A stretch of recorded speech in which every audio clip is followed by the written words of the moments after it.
Hi, my name is Fedor Kozlov. I concentrate in representing victims of personal injury.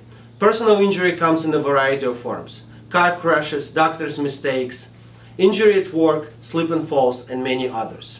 When you are injured, usually insurance company would compensate you for your loss.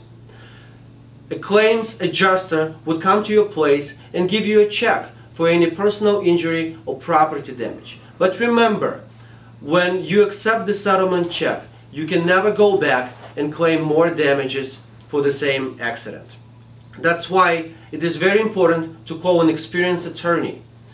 That attorney will represent you when you will be given the recording statement, or when talking to a police officer, or when reading the police report. I worked at the insurance company. I know how the process works, and I know how the adjusters think. Give us a call today for a free evaluation of your case.